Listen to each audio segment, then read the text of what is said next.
Capítulo para los que le interesa el remate bancario. A mí en lo particular me interesa mucho. Conozco los rendimientos, es un gran negocio. Lo he visto con amigos, con compañeros. Yo estaba sentado donde estás tú sentado y yo sé las dudas que tienes y sé un remate, yo te lo muestro, yo te tengo que mostrar el expediente y no nada más mostrarte el expediente que tengo yo en mi oficina, porque eso se puede vulnerar muy fácil. El expediente original se queda dentro del juzgado, eso no puede salir de juzgado por ley. Pero, Mike, vamos a desglosar este episodio en una línea de tiempo. Desde que nos interesa invertir en remates bancarios, vemos la publicidad en Marketplace, en Facebook, le damos clic para pedir más información hasta vender esa propiedad y generar ese rendimiento tan esperado. ¿Tengo que dar algún enganche para yo poder revisar ese expediente?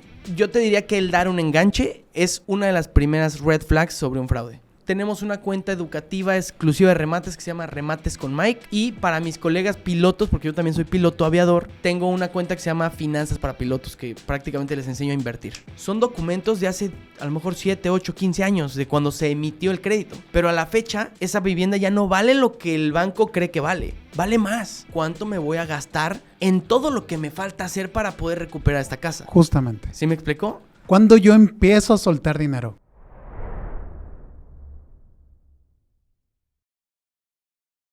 Queridísimos amigos e inversionistas, remates bancarios, mi estimado Mike. Bienvenido a Conciencia Inmobiliaria. Mike Ramírez. Muchas gracias, amigo. Sí, remates hipotecarios, remates bancarios, hay varias formas de llamarlos, pero bueno, pues a eso nos dedicamos y muy contento de recibir la invitación, de estar aquí contigo y compartir sobre todo con tu audiencia, pues un poquito de educación de esto, ¿no? Porque creo que es un tema ahí interesante que generalmente la gente que está en el nicho de los bienes inmuebles, pues hay mucho tabú, hay muchas cosas que se dicen, muchos miedos, todo eso, y pues hoy lo vamos a abordar con mucho gusto.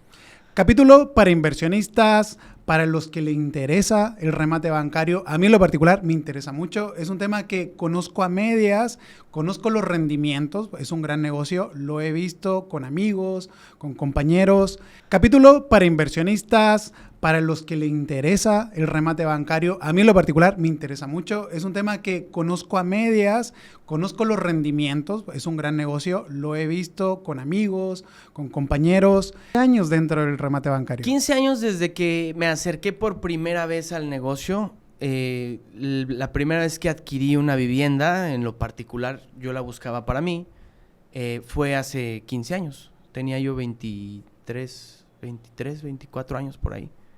Bien chavito. Correcto, sí. Miento, como 13 años tiene. Tenía yo 22, tengo ahorita 35. Entonces, ya tiene un rato de la primera vez que ¿Ha cambiado un poquito el proceso de hace 15, 10 años a lo que es hoy? Mira, al principio, las primeras veces, pues yo no estaba realmente sumergido en el negocio, sino más bien era un inversionista más, que eso es algo que me ha acercado mucho con la audiencia. Que yo realmente no soy un empresario que salió del negocio. La mayoría de la gente que tiene este tipo de negocios es gente que trabajó para una administradora, trabajó para un área de recuperación bancaria y después vio la oportunidad, se salió del banco y puso su empresa para comercializar esto. En mi caso no, en mi caso es algo que me acerca mucho al inversionista, que es, yo estaba sentado donde estás tú sentado y yo sé las dudas que tienes y sé lo que quieres cuidar y sé lo que quieres voltear a ver, ¿sí me explicó? Y entiendo por qué preguntas esto, porque yo estuve ahí. Entonces eso me conecta mucho con la audiencia, con el inversionista. Y también me ha hecho... Más empático. Me ha hecho más empático y me ha ayudado a entender cómo el cliente quiere escuchar la información, porque también te sientas con alguien de una empresa de estas y sales mareado, ¿no? Sí, dices, mucho tecnicismo. Que me dijo que la jurisprudencia y dices, güey, ¿de qué hablan, no? O sea, me ha ayudado mucho a bajar esto a un nivel mucho más básico que espero que lo vean y que vean que es mucho más sencillo de lo que a lo mejor un abogado tradicional te va a venir a contar, ¿no? Claro. Mike, vamos a desglosar este episodio en una línea de tiempo. Desde que nos interesa invertir en remates bancarios, vemos la publicidad en Marketplace, en Facebook, nos aparece ahí algo en nuestro celular, le damos clic para pedir más información hasta vender esa propiedad y generar ese rendimiento tan esperado. Buenísimo. Pero me gustaría definir qué es un remate bancario, realmente qué estamos comprando. Mira, es una pregunta que me encanta contestar porque la mayoría de la gente está completamente equivocados sobre lo que se trata este negocio. Y tú no me vas a dejar mentir. Lo primero que escuchas o que piensas cuando ves un remate hipotecario es una casa barata, una casa con descuento, ¿cierto? Sí. Entonces, la gente cree que esto se trata de propiedades, cuando realmente es un negocio meramente financiero. Lo que estamos viendo son activos y lo que tenemos que evaluar son rentabilidades, no propiedades. Entonces, muchas veces y tristemente, el primer cliente o el cliente más común viene buscando una vivienda. Cuando realmente nosotros dentro del negocio sabemos que la vivienda es simplemente el activo o la forma en la que vas a garantizar todo el activo. ¿Sí me explicó? Entonces, primera definición de qué es un remate es comprar los derechos de cobrar una deuda de un contrato de apertura de crédito. Es decir, para los que no quiero que se pierdan, es sustituir al banco en el proceso de cobranza.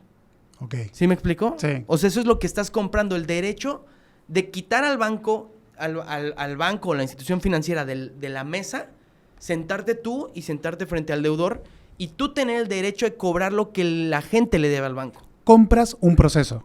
Correcto. Compras los derechos de cobrar un crédito o un contrato de apertura. Te vuelves el acreedor de un contrato de apertura de crédito. Es decir, el banco te prestó el dinero, vamos a simplificarlo lo más posible.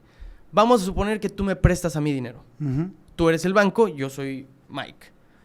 El banco me presta a mí 1 millón, yo dejo de pagar, entonces yo te debo no nada más 1 millón, sino a lo mejor 1,5 millones porque me tardé 10 años en no pagarte, pero tú estás harto de cobrarme y lo que tú quieres es regresar, tener algo de dinero de vuelta para poder seguir haciendo tu negocio, que es prestar dinero. Claro. Entonces viene Luis y te dice, Luis, oye, ¿qué te parece si yo te doy 700,000 pesos y me dejas a mí cobrarle 1,5 millones a Mike?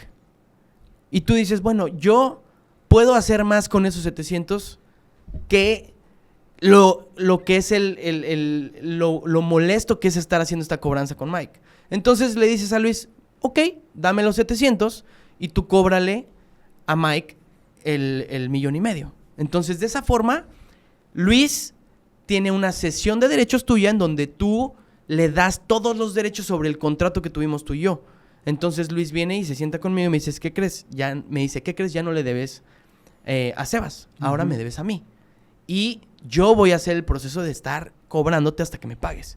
Ahora, ahí ya es interesante, porque estás comprando 1,5 millones en 700. ¿Estamos de acuerdo? Sí, claro. Pero lo más interesante es cuando nos damos cuenta que en este negocio había una garantía, que es una casa que vale 3 millones. Entonces, ahora Luis tiene la oportunidad. La oportunidad, ojo, no quiere decir que tiene no quiere decir que se va a quedar con la casa de 1,5 millones. Ok, pero avancemos un poquito con la línea. Empecemos con la línea. Veo la publicidad de 700,000 pesos. A mí lo he visto en redes, en Marketplace, de hecho. Sí.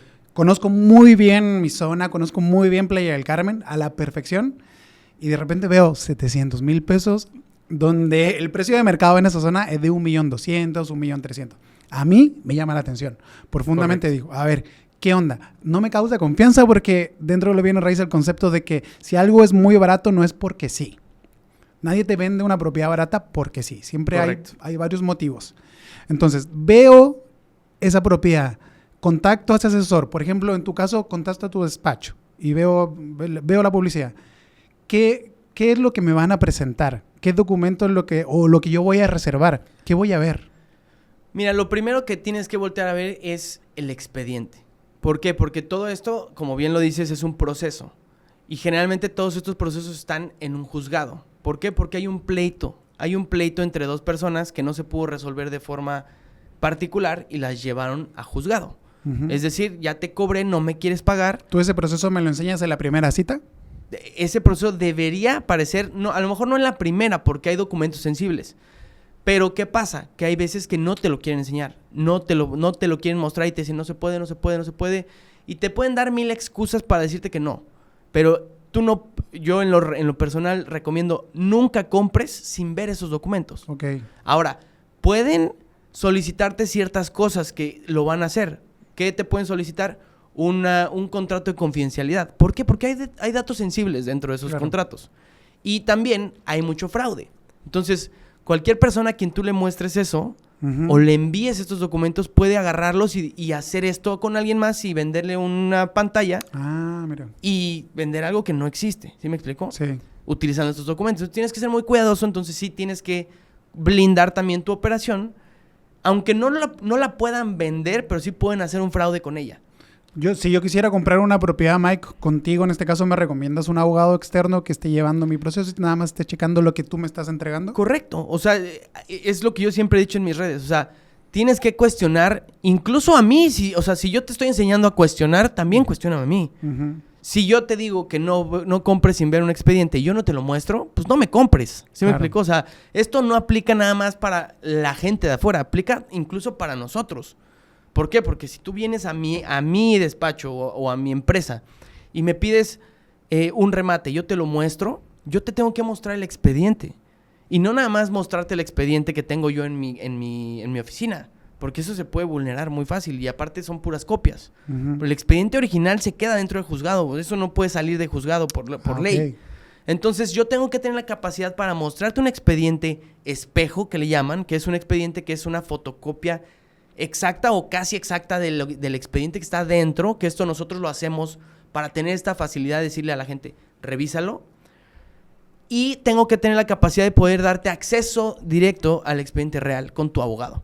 Es decir, yo te puedo decir, revisa el expediente con calma, tárdate lo que quieras, porque allá me van a dar media hora para que lo veas. Entonces, lo que yo busco es que tú veas dentro de este expediente qué es lo que quieres revisar, lo identifiques, lo puntualices y digas, esto está en la foja 123, esto está en la foja tal.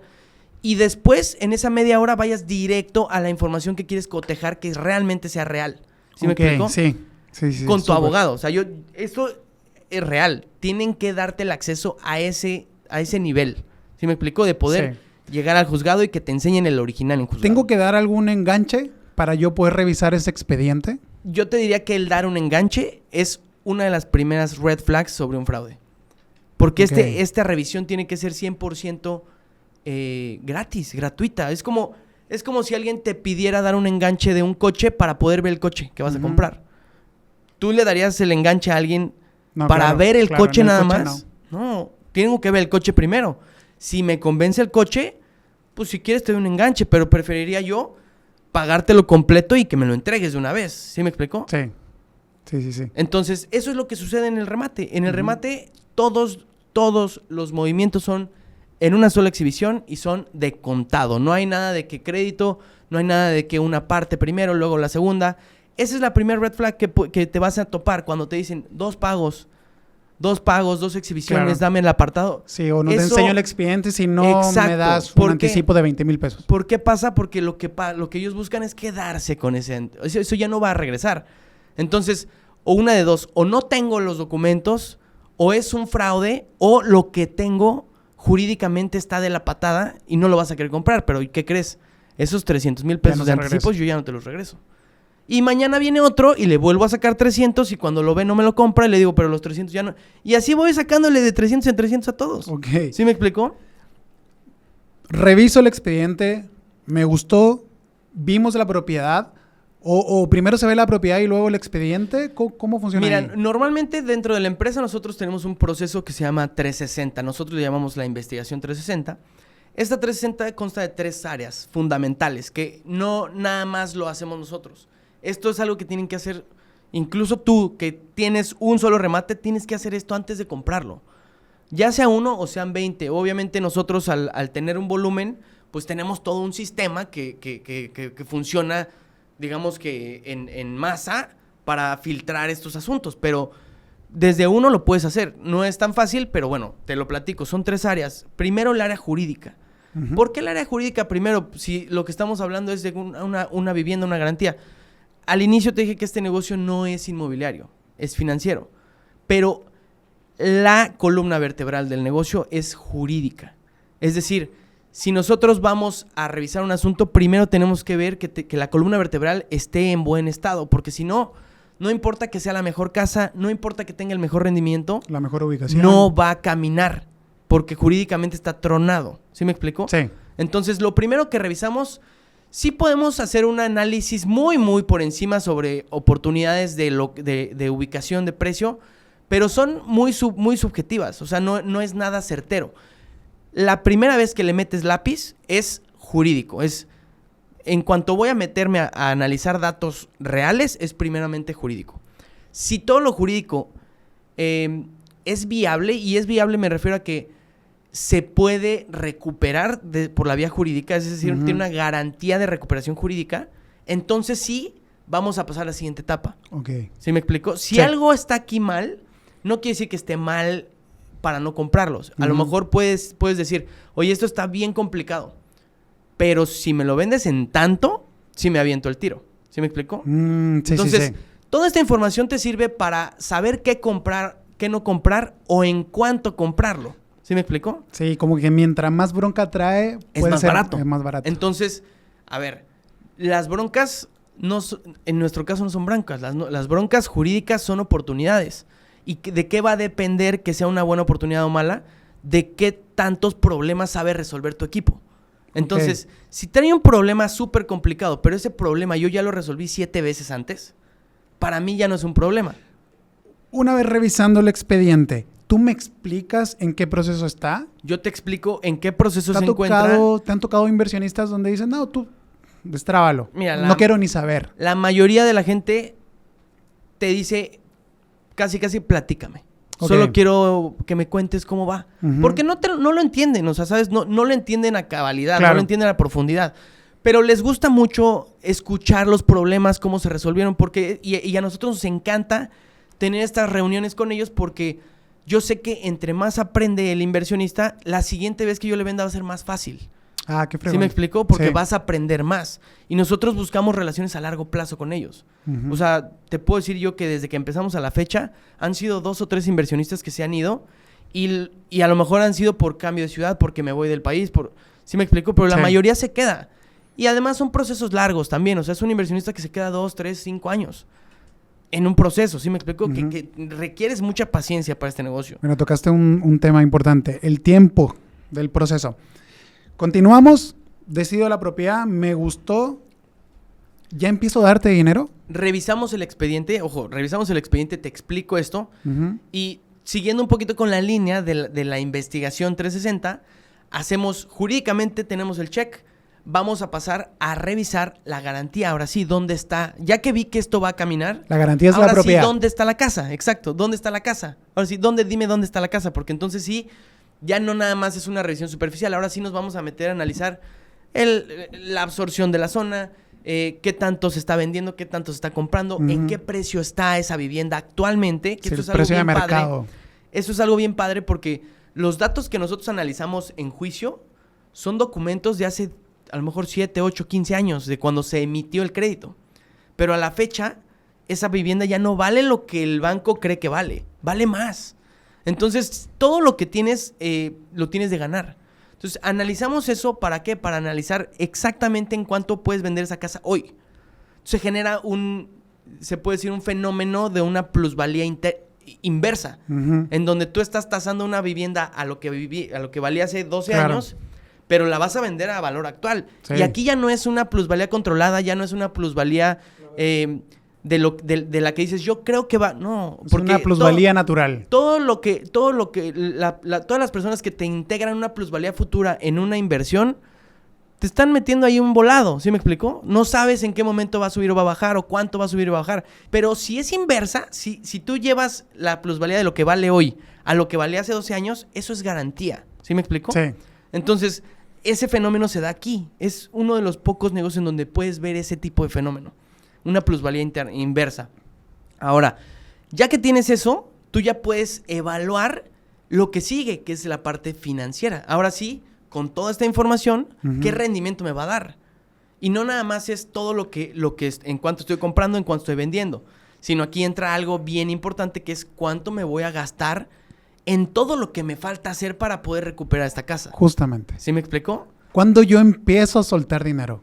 Tú empiezas a soltar dinero cuando terminamos este análisis y yo te digo, esta propiedad tiene, te voy a poner un ejemplo real, tiene un 140% de retorno. Ok. Pero tiene una probabilidad de que se recupere entre 2 y 4 años. ¿Sí me explicó? Sí. Entonces, estamos hablando de un 35 en el peor escenario. 2 y 4 años. Entre Ese es 2 el y tiempo 4. que puede tardar. Esta oportunidad en particular. Todo, Ok. todo lo que hables de números no lo generalices porque yo en 14 años, 13 años y medio, nunca he visto 2 remates iguales. Ok. Todos son diferentes y hay muchas cosas que tienes que considerar. Entonces, yo te doy un ejemplo real de algo que Pero vivimos hace unos con años. una propiedad en particular, Con una me propiedad en puedes particular, decir más o menos un rango. Te tengo que decir, o sea, yo Ok. para que yo te venda, yo te tengo que hacer este análisis y te digo, esta propiedad trae un retorno del 140 en proyecto, lo cual nos puede llevar a 2 años o 4 años. ¿Por qué? Porque tiene ciertos problemas, tiene tal, y hay 2 vías, es decir, yo ya analicé todo, entonces yo ya sé que hay una posibilidad de que haya un amparo aquí que nos tire y que nos haga reponer el proceso, y entonces eso se puede pasar a 4, ¿sí me explico? Ok, sí. Pero en el mejor de los escenarios, que ellos no logren ver este pequeño loop o esta pequeña laguna que tiene su juicio, Ujú. y nosotros les damos la vuelta, nos lo llevamos a 2 años, ¿sí me explico? Sí. Entonces, por eso es tanta la diferencia. Ok. Porque es realmente un evento en donde yo ya identifiqué un riesgo y lo puedo mitigar, no directamente, pero sí puedo intentar pasarlo y que nadie lo vea. Pero Ok. si lo ven, a ver, te estoy diciendo que si lo ven nos vamos a echar 4 años. Ahora, ya te puse toda esta información en la mesa con Ujú. rendimientos, con números, ya te expliqué cuánto nos va a costar un escenario y el otro, todo eso. Y ya quien tiene la decisión de entrar eres tú. ¿Sí me explico? Sí. Entonces en ese momento yo te digo, ok, lo primero que hay que pagar es la cesión de derechos. Es decir, hay que comprar el activo. Ok. Que generalmente nosotros vendemos, no generalmente, nosotros solamente vendemos activos propios. Es decir, yo no te comercializo activos de otras financieras. Nosotros vendemos producto interno, producto propio. Financieras te refieres a Al banco. bancos. Ajá, o sea, por ejemplo... Aquí no tiene que ver nada el Infonavit. No, el Infonavit no tiene, y es otro tema que podemos tocar un poquito más adelante. Ujú. No Porque tiene nada que ver el Infonavit. Los procesos que me estás vendiendo, donde yo veo rendimientos, no tiene que ver el Infonavit. Para mí es algo importante porque entiendo que son entes sumamente diferentes. Son entes sumamente diferentes. El Infonavit es una entidad tripartita en donde entra el gobierno, entra empresarios y entran trabajadores. Entonces, el simple hecho de que se roce con gobierno directamente ya hace que sea una burocracia muy alta. Y que tenga, y más ahora con el gobierno actual, que tenga una participación social muy alta que no te va a permitir llevar esto como lo llevamos en un tema particular. Porque Privado, de inversión privada como bancos. El tema del banco, de la financiera, pues es un tema de 2 particulares. Que llega a gobierno solamente por apoyo. No es directamente, el gobierno no se mete directamente, el gobierno toma un papel, o más bien el Poder Judicial toma un papel neutro como juez. Él es juez, él es juez, no es juez y parte. Ujú. ¿Esto qué quiere decir? Que si yo hago algo mal, el juez no me puede decir, oye, lo estás haciendo mal. El juez solamente observa lo que tú le pones y actúa conforme a lo que tú le pides. Pero él Ese podría ser otro consejo que me estés dando, Mike, de que vea que el proceso o que la propiedad tenga o venga de un crédito de banco, de financiera. Yo solamente trabajo con remates que vengan de banco. Ahora, sí tenemos algunos casos en donde tenemos cofinanciamientos, en donde viene de banco y Ujú. con Infonavit apoyo. No hay tanto tema porque ahí entra mucho este análisis. ¿Qué pasa? Que a lo mejor le debe 1,5 millones al banco y debe 300 al Infonavit. Entonces, en tu mesa de negociación a la compra de ese activo, tú tienes que descontar de tu costo de compra ese pago, porque le vas a tener que pagar el Infonavit para que te quite el gravamen de su cofinanciamiento. Como Entonces, que se hacen 2 pagos diferentes. se hacen me 2 imagino, pagos. ¿no? Tú puedes comprarle al banco, pero vas a seguir teniendo la deuda con Infonavit. Entonces, tienes que negociar para que el banco te descuente 300,000 pesos, al menos, Ujú. para que tú puedas pagarle al Infonavit. O decirle al banco, te lo compro, pero liquídame la deuda de Infonavit. Ok. Porque al Infonavit no me lo quiero cargar. ¿Sí me explico? Yo Sí. no quiero cargar nada que ver con Infonavit. Entonces, sí se puede hacer siempre y cuando tú lo puedas negociar. Pero si te venden algo y tú no te diste cuenta que trae cofinanciamiento y tú haces tus números considerando solo lo del banco, el día que quieras sacar a remate, el día que quieras adjudicar, te van a decir, sí, pero tienes que pagarlo de Infonavit. ¿Y tú qué? ¿Cuál del Infonavit? Si en este contrato, sí, pero pues ese es el contrato con el banco. Ah, tienes un contrato independiente con Infonavit todo eso que tienes viene en el pendiente. expediente, me imagino. No viene en el expediente. Eso lo ves en registro público porque tiene un doble gravamen. Ok. Y ahí es donde sale un cofinanciamiento. Pero tú tienes el expediente del juicio que inició el banco con el particular. Ok. Cosa que no tiene nada que ver el Infonavit. Entonces, si tú ves un expediente de eso, si no tienes experiencia, tú no te vas a dar cuenta que hay un cofinanciamiento. A menos que hagas un due diligence completo y te des cuenta que hay un cofinanciamiento registrado en el registro público. Entonces vas a decir, oye, espérame tantito, aquí tengo un cofinanciamiento antes de comprar. Porque si le compraste, ya te llevaste el pedo. ¿Sí me explico? Sí. Entonces, si ya le compraste, ya te llevaste el pedo. Si lo ves antes, que es obviamente algo que nosotros hacemos por el cliente, es analizar todas estas vertientes en donde hay riesgos y decir, ok, sí te lo compro, es bueno, pero de lo que me estás queriendo cobrar, descuéntame los 300 o 400 que se deben en Infonavit, o págale al Infonavit y a mí entrégame sin el pedo del cofinanciamiento. ¿Sí me explico? Sí. Eso lo puedes negociar antes. Después, ya una vez comprado y pagado, se acabó. Ya no hay forma de negociarlo. Ya te la tienes que comer y tienes que ir a pagar después. ¿Sí me explico? Sí. Entonces, ese es un buen ejemplo de un riesgo que la gente de pronto no ni por la cabeza les pasa, ¿no? Tomo la decisión y a quién le transfiero, a quién le deposito y cuánto. Exacto. Ahí, por ejemplo, yo te voy a decir cuánto cuesta. Ya sea, pues, si lo haces con alguna otra empresa que no seamos nosotros, ellos te van a decir le tienes que pagar al banco.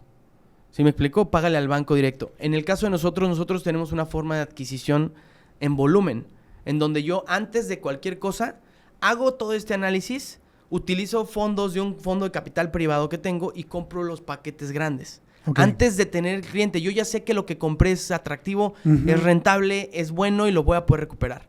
Entonces yo los compro y una vez que los compro yo los comercializo, pero ya son míos. ¿Sí me explico? Entonces en el caso de nosotros, el pago es directamente a nosotros que somos los dueños o los que tienen los derechos, ¿no? O sea, somos los acreedores actuales del juicio, ¿correcto? Entonces yo lo que voy a hacer es cederte derechos a ti. Es decir, yo le compré al banco, me senté en la silla del banco, yo te vendo a ti, me levanto y te siento a ti en la silla. ¿Sí me explico? Ok, sí. Entonces, eso es lo que hacemos nosotros. ¿A quién le vas a pagar? Ya sea, si es con nosotros, a nosotros directamente a la empresa, que es una SAPI, y es un pago SAPI. Que yo te emito un CFDI para que tú puedas sustentar el pago ante el SAT y todo lo que quieras, con un contrato también, con un contrato que avala lo que estamos haciendo, ¿no? Y hay otros gastos que es importante lo que acabas de decir. Hay una factura de por medio. Correcto. Tiene que haber un CFDI. Tiene que haber un CFDI forzosamente. Porque eso es lo que te va a dar hasta cierto punto una garantía también, ¿sabes? O sea, de, oye, ¿qué tal que tú lo vendiste 2, 3 veces, no? No, o sea, no debería poderse porque todo va notariado, que justo es otro punto muy importante que tenemos que considerar, que no hay nada notariado hasta que no sea una cesión de derechos notariada. Okay. Muchas veces te van a manejar el hecho de, es un contrato ratificado ante notario y por eso es muy seguro. No, la ratificación de notario no te sirve de nada. La ratificación es ratificación de firma. Claro. Solamente el notario está avalando que tú y tú firmaron. El notario no se mete nada con el contenido del contrato. Ni siquiera lo leen. Cuando tú ya metes una cesión de derechos notariada, ya estás avalando una transacción. El notario ya se metió al expediente, ya se metió a fondo. ¿Por qué? Porque el notario en esa transacción se convierte en un obligado solidario y tiene que analizar la transacción para ver qué tipos de impuestos se tienen que incurrir, porque si no se pagan de forma correcta, el notario tiene que pagarlos. ¿Sí me explico? Porque es un obligado solidario. Entonces, en una ratificación de firmas no existe nada de esto. El notario no tiene ninguna obligación más que cuando vengan y le pregunten, sí, él vino y él vino. Y los dos firmaron. Oye, pero es que del contrato yo no sé nada. Porque pues yo ratifiqué la firma y sí, efectivamente él y él vinieron y firmaron. ¿Qué firmaron? ¿Quién sabe, no? Pero la mayoría de la gente que hace esto y que trata de sacar estos beneficios de los notarios, de la ratificación. De la ratificación y sobre todo de los anticipos y de los apartados y esto, te manejan como muy seguro el hecho de el contrato está notariado.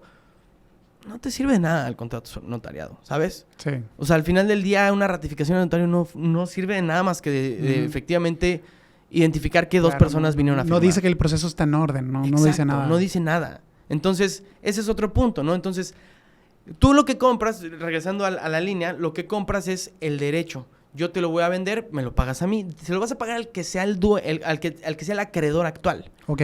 ¿Cómo se van a ostentar como acreedor? Con una cesión de derechos notariada. Es decir, para que yo te pueda vender, yo tengo que tener una cesión de derechos notariada en donde el banco me cede los derechos a mí. Entonces yo ya te puedo, como yo ya soy dueño de los derechos, yo ya te puedo vender los derechos a ti. O cuando te acercas a un intermediario, lo que tienes que ver es que el banco te va a firmar una cesión notariada. ¿Sí me explico? Sí. Y le vas a pagar al banco. Ok. Entonces, tiene que ser directamente el pago a la persona o a la empresa que te va a ceder los derechos. Y eso te lo va a pedir el mismo notario. Tiene que salir de esta a esta cuenta. ¿Sí me explico? Y una vez que hago el pago, llegamos a un acuerdo, se paga el total, Mike, y El tomo total. posesión No, inmediatamente. ¿Ahí cómo funciona? Depende mucho. Mira, hay cuatro... Y si tiene gente o no, la propiedad, Exacto. porque también he escuchado ese tema. Eso es a lo que voy. Hay 4 especies, por así decirlo. Una de ellas es el título de crédito. Es decir, yo te estoy vendiendo el crédito con impago, pero no hay juicio. Esto te lo vende el banco. Nosotros no compramos eso porque tiene un proceso que hace que sea un poquito más complicado, que son las notificaciones extrajudiciales, para poder después empezar una notificación judicial. Es decir, si tú compras un derecho sin juicio, tú tienes que hacer un proceso de notificarle que se vendió antes de poder notificar la demanda. Que empezar el juicio, digámoslo así. Sí, y eso es un pedo medio complicado, Sí. porque primero es una notificación, digamos, con un fedatario público en donde le vas a decir, oye, Banorte ya me vendió. Pero eso no es iniciar el juicio. Eso es solamente la notificación de que ya no le deben a Banorte. ¿Qué pasa? Que después de esa notificación tienes que hacer una notificación con juzgado de que ahora sí yo te estoy demandando. Pero ¿qué crees que pasa cuando les notificas que ya la vendió el banco? Y ellos ya saben que va a venir otra notificación de juzgado. ¿Y qué crees que van a hacer? Se van a esconder. Sí. Y te vas a echar 1 año y medio en encontrarlos porque no van a abrir la puerta, porque te quemaste el cartucho. Entonces, bueno, regresando a los cuatro especies. Uno son los títulos de crédito que los puedes comprar. Me dejó de pagar ayer, el banco mañana te lo puede vender. Buen negocio, sí podría ser buen negocio. A largo plazo puedes comprar muy barato, sí, pero es a largo plazo. Segunda especie, ya un remate litigioso. Litigioso quiere decir que estamos ya en una demanda, pero en esta demanda estamos buscando el pago del dinero. ¿Correcto? Sí. Estamos en una etapa joven en donde yo no estoy ni siquiera metiendo la propiedad en juicio. Lo que estoy viendo es que me pagues lo que me debes. Es decir, en el ejemplo de hace rato, Luis me está pidiendo el 1.5 millones. ¿Correcto? La casa no está en juicio.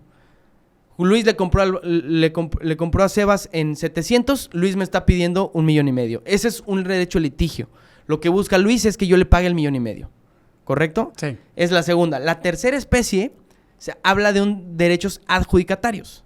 Los derechos adjudicatarios son cuando ya se declaró la insolvencia del deudor. Es decir, el juez ya me ordenó a mí que yo le pague a Luis. Okay. Y me dio una fecha límite de pago. Yo no pagué. Luis le dice al juez, oye, ya le dijiste que me pague, ya le dice una fecha límite, no me pagó. Declara que no tiene forma de pagar.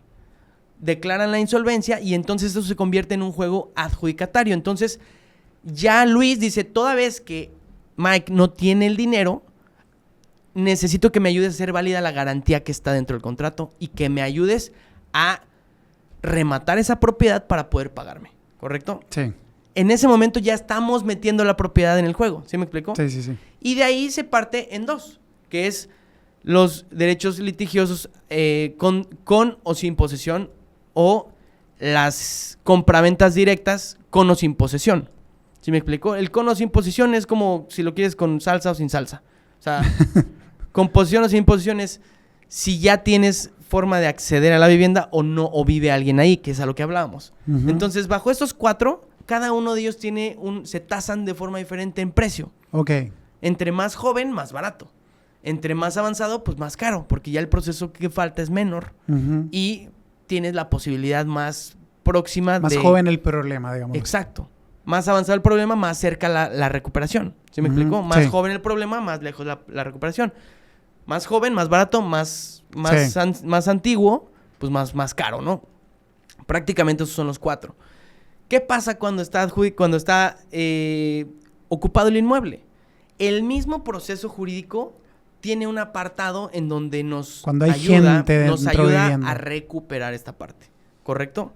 Entonces, ¿cómo se maneja? Si lo vemos estrictamente jurídico, se maneja dentro del juicio. Una vez que adjudicas, tú ya adjudicando la propiedad, es decir, cuando el juez te dice, ok, te quedas con la casa. Ya no hay forma, no la vendimos o te debe mucho más de lo que vale la casa, entonces mejor quédate la casa. Entonces ya te la adjudicaste. Pero ¿qué crees? El deudor, Mike, sigue dentro de la casa. Entonces, lo que vas a hacer es que vas a solicitarle al juez, más bien el juez te va a dar una orden para que le pidas la entrega voluntaria. Es decir, vas a tener que notificar, llegar, tocar la puerta y decirle, oye, aquí está el requerimiento de entrega. Me tienes que entregar la posesión. Pero ¿cuántas personas crees que te dicen, sí, pásale, No. me salgo mañana? No, suena bronca, de hecho. No se van a salir. Entonces, te van a aventar una cubeta de agua, te van a aventar al perro, te van a echar una maceta. Claro que nadie te la va a entregar. O sea, es muy poca la gente que te entrega. ¿Te ha tocado alguna Sí, bronca? claro. En 1000 cantidad de veces, ¿no? Pero no te lo van a entregar. Entonces, ¿qué va a decir el actuario? Va a regresar al juicio, al juez, y le va a decir, no, pues nos agarraron a palazos, no quieren entregarla. Con esa negativa, tú ya puedes solicitar uso de fuerza pública y forzado de cerradura. Es decir, ahora sí vengo con los granaderos y traigo al cerrajero y esté quien esté, va para afuera. Wow. ¿Sí me explico? Ahora, eso nadie quiere pasar por eso. Ni nosotros que vamos a sacar a la gente, ni la gente que vive dentro. Entonces, hay ciertas formas de hacer negociaciones extrajudiciales en donde puedes llegar a un acuerdo con ellos para entregar. Mike, entonces a veces vemos en redes estos famosos desalojos de familias, de personas.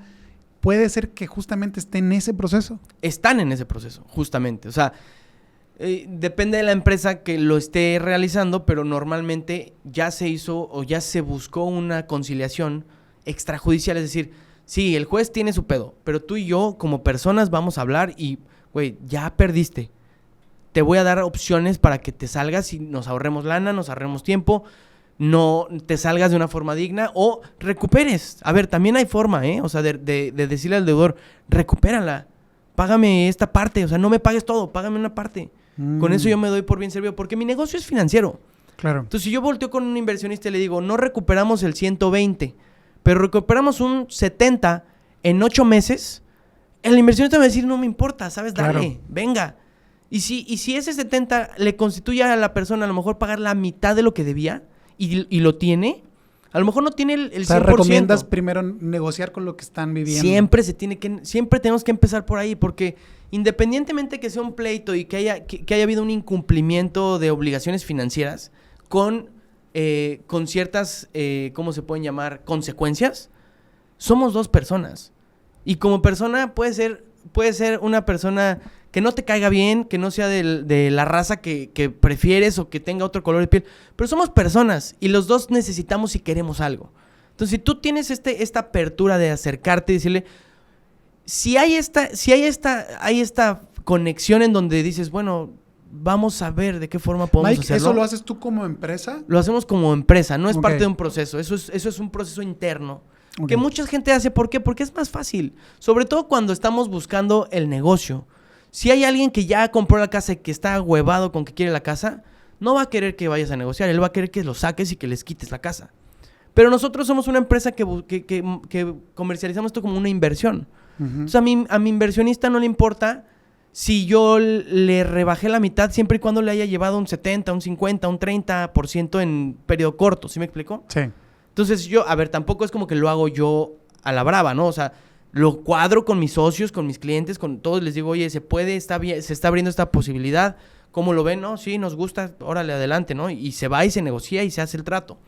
Entonces, ¿se puede hacer? Sí, se puede hacer. Con el banco no lo puedes hacer. El banco tiene políticas internas en donde no permite hacer negocios ni con descuentos, ni tampoco con partes relacionadas. Es decir, el banco no le puede vender tu remate a tu hermano o a tu primo. Ah, ok. ¿Sí me explico? Porque Sí. si no, entonces todo el mundo dejaría de pagar y le diría al primo, cómpralo tú. Claro. Pero nosotros sí, nosotros no somos el banco y nosotros adquirimos todos los derechos y las obligaciones, por lo tanto, el banco está fuera de la jugada. Entonces, si yo ya lo compré y tú debes, y a lo mejor no tienes el 100%, pero tienes un 70%, un 50%, y me hace sentido en números a mí y a mis inversionistas, yo te lo voy a tomar y te libero tu gravamen y te dejo tu casa. ¿Sí me explico? Sí. Entonces, hay empresas donde no, y se van directo al desalojo, ¿no?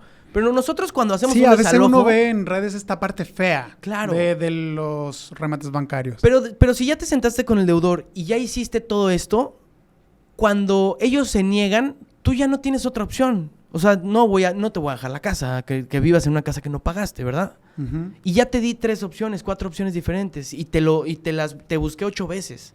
Ya cuando llega el desalojo, ya hasta con gusto vas, ¿sabes? Como que qué bueno, porque ya me hiciste gastar un buen, ya pasé mucho tiempo, cuando pudimos conciliar. Y generalmente cuando tocas la puerta y ven los granaderos te dicen, no, ahora sí quiero negociar.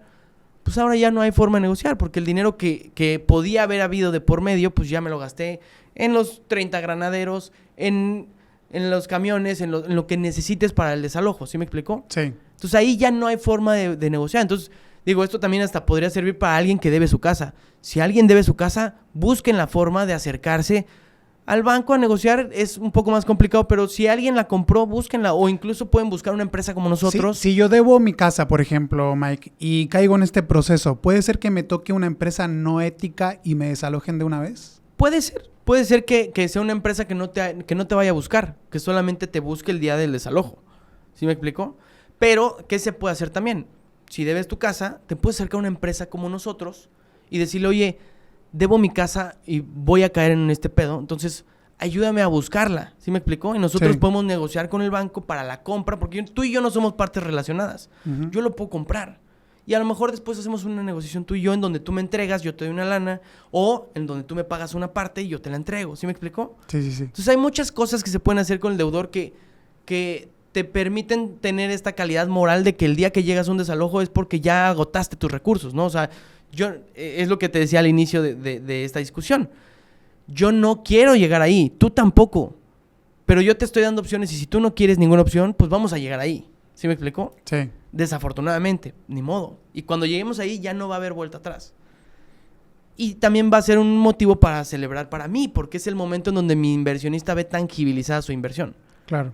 Ese momento, en el momento que recuperas la casa, cierras y le dices al cliente, aquí están tus llaves, es el momento en donde el cliente realmente confía que el negocio funciona. Continuamos la línea ¿Sí? Y justamente me das la llave de la casa. Exacto. ¿Qué recibo en ese momento, aparte de la propiedad? La propiedad, tú recibes es una escritura de adjudicación, ¿correcto? Okay. La escritura de adjudicación prácticamente ya te hace dueño legal, y en ese caso ya tienes la posesión. Lo que te hace falta es protocolizar esa escritura y llevarla a registro público, ¿correcto? Eso es otro proceso que también se hace y es diferente a lo que es escriturar una propiedad directamente, porque lo que estamos viviendo aquí es una compraventa, pero en rebeldía, porque el deudor no va a venir a firmar la escritura. Por lo tanto, la va a firmar el juez en rebeldía del deudor. Ah, mira. Ahora, ¿cuál es lo importante de este proceso? Que es súper importante y que si no lo consideras puedes perder mucho dinero. Es que el deudor no va a pagar su parte de impuestos. ¿Sabes? Okay. Si no vino a firmar, menos va a venir a pagar lo que le toca de impuestos. Porque es una compraventa como cualquier otra, pero sin vendedor. ¿Sí me explico? Sí. Entonces, al SAT no le importa. ¿Eso es luego, Mike, cuando me entregas la propiedad? Cuando tomo posesión física. Cuando ya pasa el proceso de adjudicación, recuperamos la posesión, ya después de la adjudicación firme, es decir, que pasa cierto tiempo para que no haya un recurso de apelación o un amparo o algo por el estilo. Porque el propietario puede apelar. Puede todavía apelar, puede ampararse, okay. puede decir, oye, lo hicieron de una forma inadecuada o inhumana o violaron mis derechos constitucionales y puede recurrir a una figura, digamos, federal, que es un amparo y, a ver, ahí te puedes parar otro rato para resolver ese problema. Pero si ya pasa toda esta parte y queda en firme la adjudicación, ya puedes ir a tocar la puerta de la notaría, designar un notario, el notario va a hacer toda esta revisión. ¿Ese es el proceso que más tarda, Mike? No es que más tarda lo mismo que una escritura, que sí puede llegar a ser tardado. Pero el tema ahí es justamente el tema de trasladar el expediente, porque el notario va a enviar, obviamente tú en el me juzgado... refiero hasta que el juez firma. Ajá, justo, o sea, tú vas a designar una notaría. La notaría tiene que mandar a alguien al juzgado a recoger el expediente real, llevarlo a notaría, lo van a analizar, van a revisar todo el expediente, todo el antecedente, van a hacer todo su due diligence para poder hacer una escritura. Y luego esa escritura la van a mandar al juez y el juez tiene que hacer lo mismo. Okay. Y después de eso tiene que firmar el juez en rebeldía en nombre del vendedor que no está. Y el notario te va a decir, ok, es tanto de impuestos. Okay. Oye, pero ¿por qué me estás cobrando lo de Mike? Si Mike, pues eso no me toca a mí. Yo sé que no te toca a ti, pero aquí alguien lo tiene que pagar y yo no lo voy a pagar. No, yo notario no lo voy a pagar. Yo juez no lo voy a pagar. ¿Tú quieres la escritura? Pues págalo. Entonces ahí es donde entra el juego de que si tú tienes márgenes muy apretados, ahí con ese punto que es lo último, puedes estar terminando comprando una vivienda más cara de lo que te hubiera costado una compraventa tradicional. ¿Has visto ese error en los inversionistas? Claro. ¿Por qué? Porque te comento que cada una de esas adjudicaciones son un traslado de dominio. ¿Sí me explico? Cuando tú adjudicas ya se genera un traslado, ya se genera un derecho real. Ajá. Entonces, eso ya genera un impuesto de traslado que creo que aquí en Cancún o aquí en Quintana Roo no existe. Hay que investigar bien eso, porque creo que aquí no generan ese impuesto de traslado. Pero en muchos otros estados sí. Entonces, ¿qué pasa si cuando yo ya adjudico, vendo los derechos? Ese impuesto en particular, porque a mí me importan los números. Correcto. ¿Tú me lo das antes? Eso se tiene que analizar desde el 360. Ok. ¿Sí me explicó? Sí, en la parte inicio financiera del 360 yo ya te Ahí digo... me va a lanzar los impuestos. Todo lo que vas a gastar. Okay. O sea, es decir, te voy a decir, cuesta 3 millones el remate, te vas a gastar 4.5. Y sobre esos 4.5 tu rendimiento es del 30%, del 40%. ¿Sí me explicó? Sí, qué pregunta. O sea, eso hacemos nosotros. No hay sorpresas, pues. No hay sorpresas. Eso es algo que cuando yo empecé a invertir, a mí me costaba mucho trabajo porque nadie te daba claridad. Te decían, vale 3 millones, cómpralo. Bueno, sí, pero los gastos... no, esos pues vemos. No, ¿cómo que vemos, güey? O sea, tengo que saber, güey, ¿qué tal que no me alcanza? ¿Qué tal que me quedo a medias? ¿Sí me explico? Y el riesgo de quedarte a medias es que te caduque una sentencia. Sí. Y que tengas que volver a empezar el juicio. Sí, el tema de dinero, y ese lo acabo de hablar con mi socio el otro día, que en Latinoamérica tenemos esta costumbre de luego lo vemos. Ahí vemos después. No, tienes que saber. Ahora, no te voy a decir que somos así al centavo, ¿no? Te puedo decir que tenemos un margen de más o menos 10%, ¿no? Pero si yo te estoy diciendo que te vas a gastar 1.5 millones, más o menos 150, pues es un número muy certero para decir si me alcanza o no me alcanza, ¿no? Si tienes 300 vas a decir, no me alcanza. Pero si a lo mejor tienes 1 millón y te vas a tardar a lo mejor, si tienes a lo mejor para comprar la sesión y no te alcanza para los gastos, supongamos que los gastos son de 1 millón de pesos, no te alcanza para los gastos, pero tienes 800, a ver, esos gastos los vas a pagar al final. Tienes un año para juntar otros 200 y a lo mejor tú haces tus números y si me da. Entonces sí me aviento a comprarlo porque sé que ya me estás Pero lo importante es que vas avisando, correcto, ¿no? Vas avisando y no se paga todo de un jalón. Lo que se paga principalmente al inicio es obviamente la materia prima, que es el remate o la cesión de derechos, y una parte de la parte jurídica, porque el jurídico tiene que empezar. ¿Sí me explicó? Entonces vas a pagar probablemente un 50% de la parte jurídica y el remate 100%. La otra parte de la parte jurídica la vas a pagar cuando te entreguen llaves. ¿Sí me explicó? Sí. Y ese mismo jurídico te va a llevar el proceso hasta la escrituración. ¿¿Dónde viene el gasto fuerte? ¿En un inicio contigo o al final? En un inicio. La materia prima es lo más caro. Lo demás, mira, no me gusta poner como totalidades, pero si estamos hablando de un 30% de gasto sobre el valor, digamos, comercial, estamos más que cubiertos. ¿Sí me explico? Okay. O sea, muchos dicen es mucho. Sí, pero si consideras eso no te vas a pasar. ¿Sí me explicó? Sí. A eso voy, porque dar un número muy preciso no se puede, porque para eso tenemos que hacer un 360. Claro. ¿Sí me explicó? Esa es la importancia de un 360, de saber realmente con punto y coma qué es lo que vamos a necesitar en este proyecto en particular. Y justo a lo que quería llegar es eso, que desde ese momento yo ya sé si va a haber 1, 2, 3 o 5 traslados. Entonces, si me estás ofreciendo algo que ya está adjudicado, que ya tiene ya tiene una adjudicación, que ya tiene un derecho real, todos los traslados que vayan después van a generar un traslado de dominio, al menos en Ciudad de México y en otros estados. Uh-huh. Y es un impuesto que se va a ir acumulando. Ok. Que no se paga a la hora de escriturar la cesión de derechos, se paga a la hora de escriturar que salga la escritura pública. Entonces, vamos a suponer... Tomo posesión física y pongo a rentar la propiedad. Pones a rentar la propiedad y dices, voy a escriturar a lo mejor ahorita me quedé sin lana, lo voy a escriturar en 2 años. La pongo en renta, ok. Pero si tú no hiciste un buen due diligence y la compraste adjudicada porque te dijeron que los adjudicados son más rápidos y son más seguros.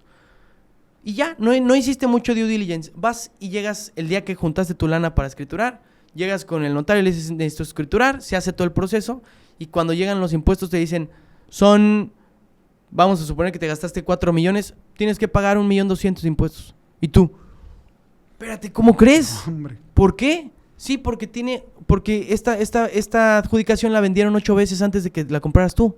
Entonces son 8 impuestos que tienes que ir pagando hacia atrás.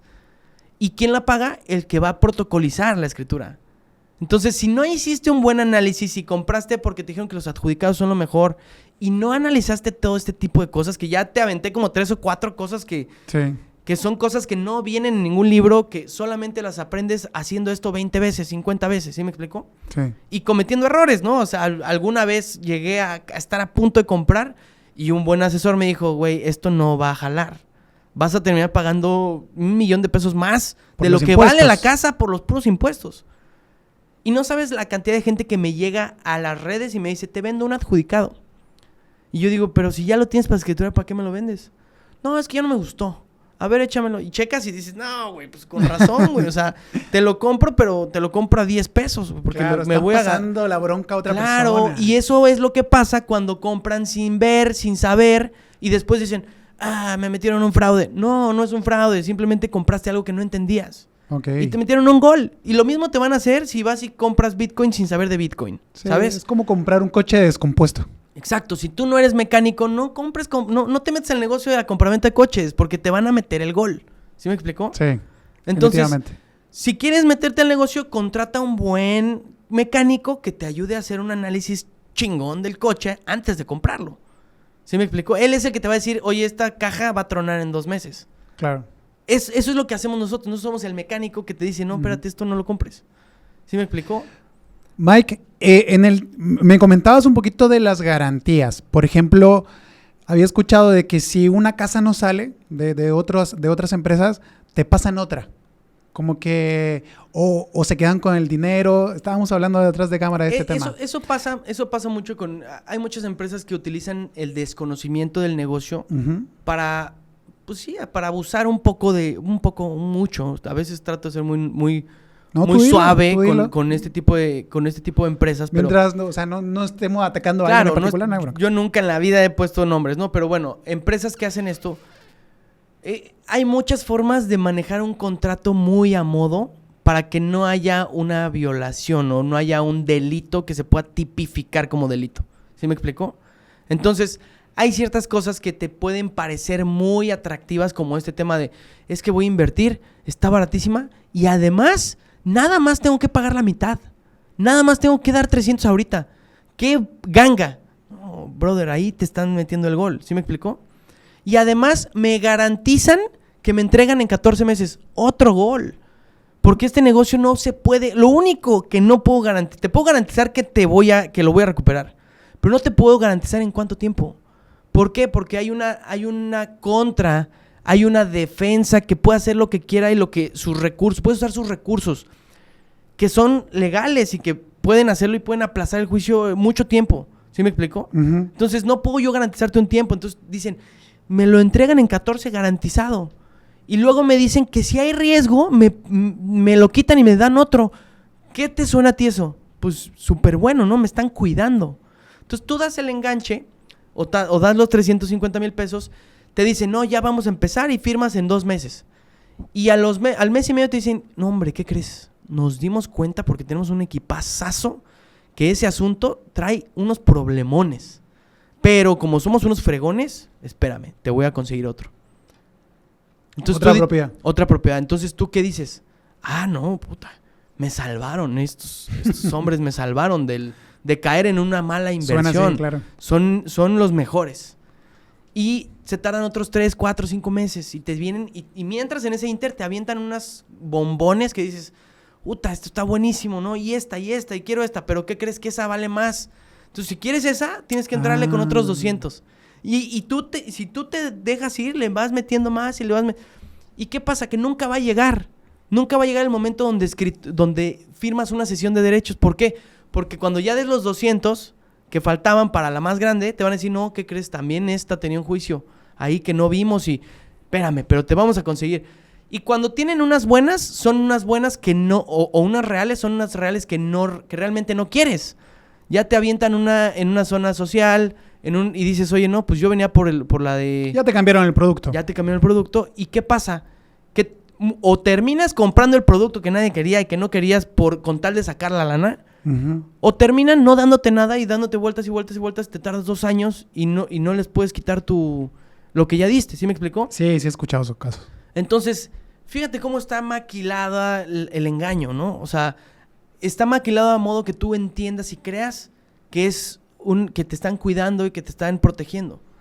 Cuando es todo lo contrario. ¿Sí me explicó? Sí. Entonces, son muchos red flags que incluso si quieres y si tu audiencia lo pide, yo te puedo compartir un checklist que es muy básico. Sí, con claro 6 que sí. puntos. Lo vamos a dejar acá abajo. Lo dejamos acá abajo.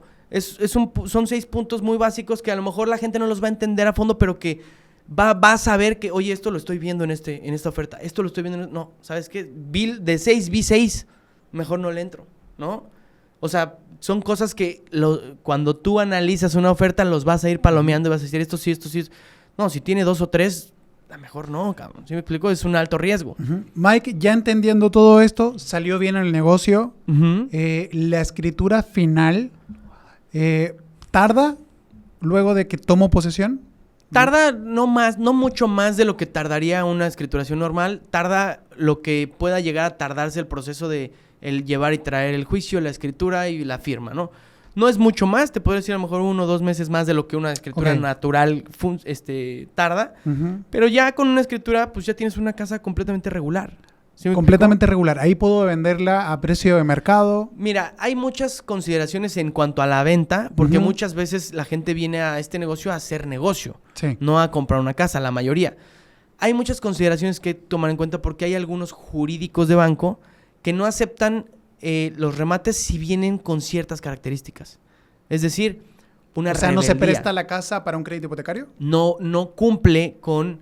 el antecedente del juicio no cumple con las expectativas que tiene el jurídico para calificar esa vivienda como viable para recibir un crédito. Ok. ¿Qué puedes hacer en esos casos? Buscar otra financiera, porque no todas tienen los mismos criterios. O sentarte con jurídico y explicarle cómo se llevó a cabo el proceso. ¿Por qué? Estamos hablando de una rebeldía. La rebeldía, para los que no entienden términos jurídicos, es cuando tú le pides a alguien, le avisas a alguien, notificas a alguien de que lo estás demandando y él no se presenta. Él dice, sí recibí la notificación, pero no me voy a presentar. Y no voy a ir. Entonces, ¿qué pasa? Que tú llevas el juicio rápido, porque no hay quien se defienda. Pero si esa notificación no se hizo conforme a ley, ese es un punto en donde te va a pegar un amparo. ¿Sí me explico? Y el día que vayas a querer recuperar, ahí te van a decir, no notificaste bien. Entonces, sí, llevas 2 años en juicio y bien padre, te lo llevaste, pero ¿qué crees? Aquí está mi amparo, aquí está lo que hiciste mal y me vas a tener que volver a emplazar. ¿Sí me explico? Entonces el banco huele a broncas. Huele a broncas. ¿Qué tienes que hacer cuando te dicen no porque viene en rebeldía? Es decirle, ven banco, mira, sí es en rebeldía, pero se agotaron absolutamente todos los recursos que te tenían que agotar para hacer esta notificación.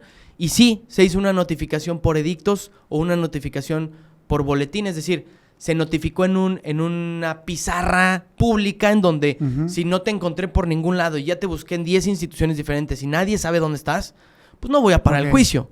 Voy a hacer una notificación pública que ya agotando todo lo previo es completamente legal y funciona como una notificación personal. ¿Sí me Mike, explico? ¿y el banco cede en ese aspecto cuando le explicas bien el proceso? Cuando lo explicas bien, sí. O sea, hay muchas formas en donde el banco dice, bueno, sí, tienes razón. O sea, no, jurídicamente no hay riesgo ya sabiendo esto, ¿no?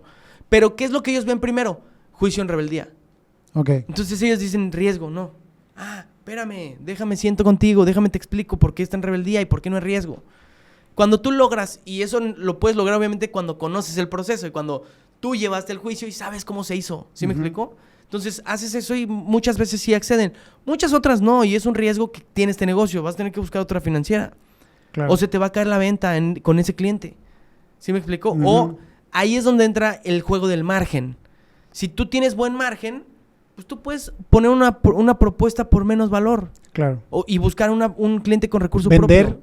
a un valor por debajo del precio de mercado. Exacto. Vender a un valor por debajo del precio y decirle, te vendo 500,000 pesos abajo, pero te recibo solo recurso propio.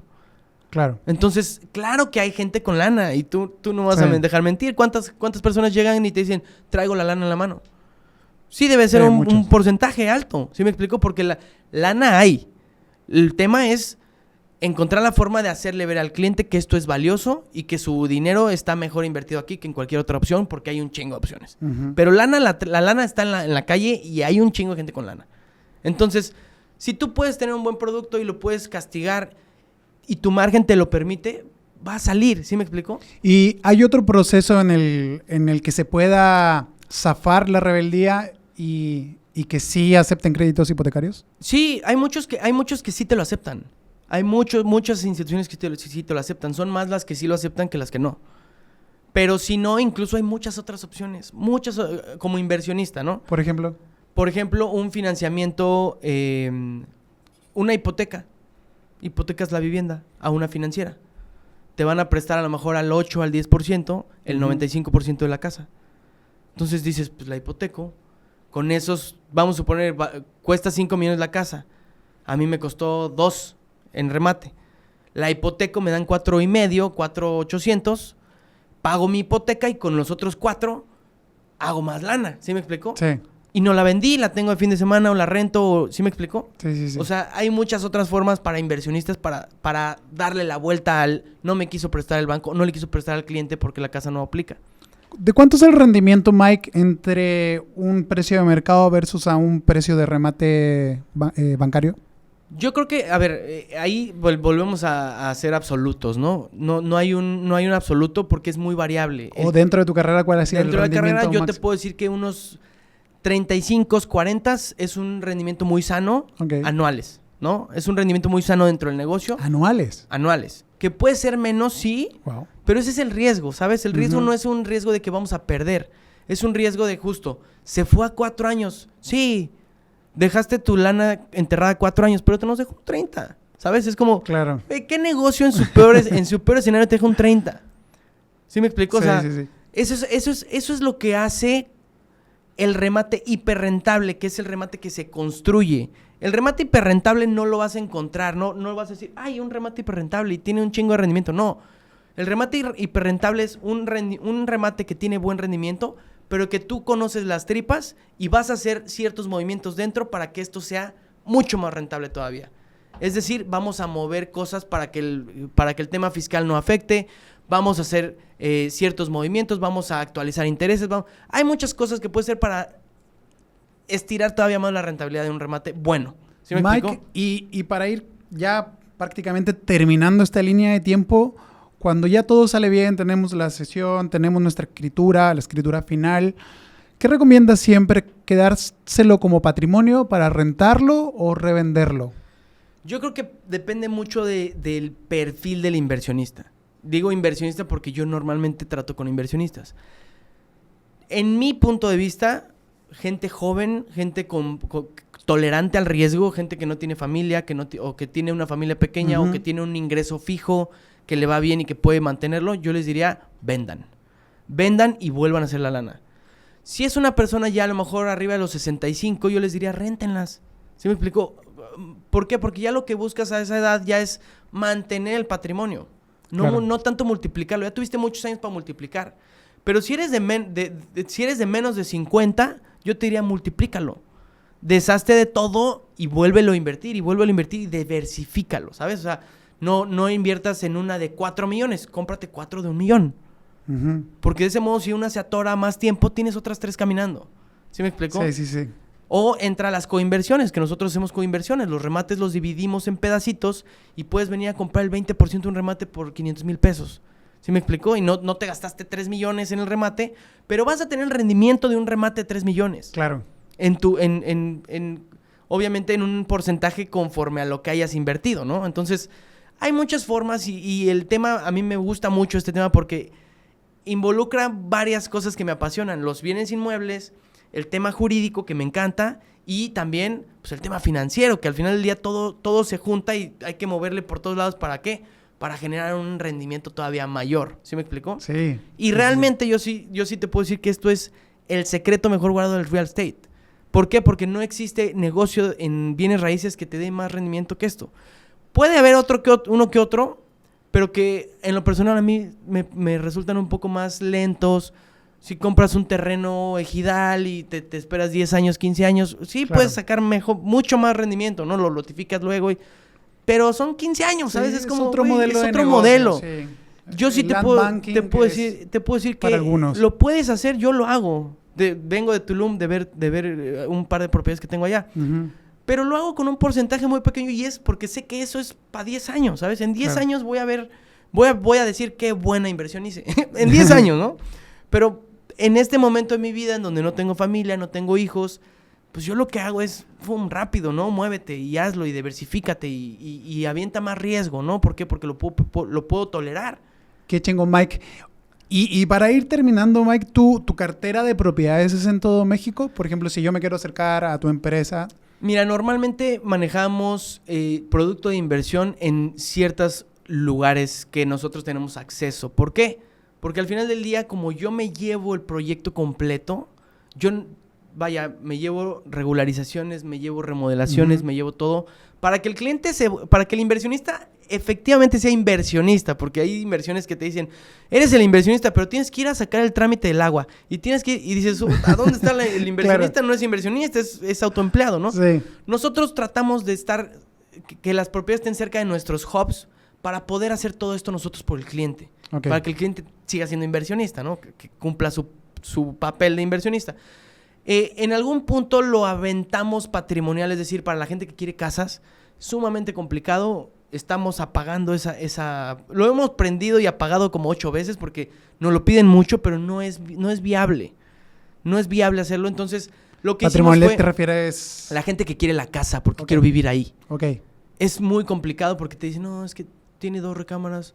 No, Ah, mejor ok. 3. Yeah. Y dices, güey, a ver, aquí no Sí. es catálogo, No güey. estás buscando la casa de tus sueños. Estamos buscando una casa que tenga buen rendimiento y sinceramente a mí se me hace muy ético venderle a alguien algo. A ver, si tengo 2 opciones que cuestan 2 millones y una tiene un rendimiento del 70 y la otra tiene un rendimiento del 13 y te gusta esta y yo vendértela, yo Claro. siento que te estoy viendo la cara. ¿Sí me explico? Sí. Entonces yo lo que digo es mejor no te Sí. vendo. O sea, me prefiero tener un inversionista contento con un 70 que después tú me digas, oye, es que pues me salió casi igual. Entonces, ¿estás en Ciudad de México? Ciudad de México, manejamos Ciudad de México, Estado de México, tenemos oportunidades en Querétaro, tenemos oportunidades en Morelos, que en Morelos ya vamos de salida, pero tenemos todavía algunas oportunidades ahí. Y ahorita tenemos lo que va de este año trabajando toda esta área de ¿La Riviera? la Riviera y ¿Tienes playa, Cancún? Tenemos playa Cancún, ahorita centralizados en Cancún porque tenemos muy buen producto en Cancún de inversión. Sí, tiene un auge inmobiliario. Tiene un ahorita auge Cancún. muy grande. Tenemos muchas oportunidades acá y aquí. En Tulum no nos vamos a meter. No es momento Por para ahora. Tulum. Pero en playa también hay oportunidades. Lo que no tengo en playa es inversionistas que estén interesados, ¿no? Ok. Pero hay oportunidad y estamos cerca, estamos en Cancún. Entonces, Es una gran plaza, Playa del Carmen. gran plaza, Está exacto. creciendo. Pero bueno, estamos abriendo Cancún, que es más Ujú. comercial a nivel nacional. Claro. Nos ha ido muy bien. Y de ahí, eventualmente, tenemos 4 meses en Cancún. Y tenemos ya varias oportunidades allá. Ya tenemos recuperaciones, ya tenemos remodelaciones. Y de ahí, en cualquier momento, brinca playa. O sea, playa está dentro de los planes. Y Yucatán, Mérida. Qué que fregón. también esos son los seis puntos en los que nos vamos a centrar. Qué chingón. Mike, nos extendimos un poquito, pero Yo sé, fue pero- pura carnita, cabrón. Yo creo que es uno Chingo, de los me mejores, de las quedó- mejores entrevistas en las que me han invitado, porque justamente se vio todo, ¿sabes? O sea, estuvo muy padre, qué bueno, qué chingón. No, me quedó clarísimo. Y ahorita vamos a seguir platicando, porque a mí en Seguro. lo particular sí me interesa mucho el tema. Y tenemos Por un tema de oportunidades confianza, muy- fíjate. Ya había visto el modelo de negocio. En bienes raíces sí o sí te toca ver el tema de Claro. remates bancarios. Definitivamente. Pero cuesta mucho confiar. Correcto. Cuesta mucho. Y no confíen en mí, ojo, confíen en la información y cuestionenla incluso a mí, ¿sabes? Incluso a mi equipo. Estamos preparados para recibir cuestionamientos. Qué chingón. Mike, tus redes. Redes. ¿Dónde te seguimos? Mira, personalmente MikeRamirez.m2, tenemos una cuenta educativa exclusiva de remates que se llama Remates con Mike. Y para mis colegas pilotos, porque yo también soy piloto aviador, tengo una cuenta que se llama Finanzas para Pilotos, que prácticamente les enseño a invertir. Te dejo invitado para el siguiente capítulo. Seguro. Gracias, Va a ser Mike. un placer. Gracias, Qué mi chingón. gente. Cuídense.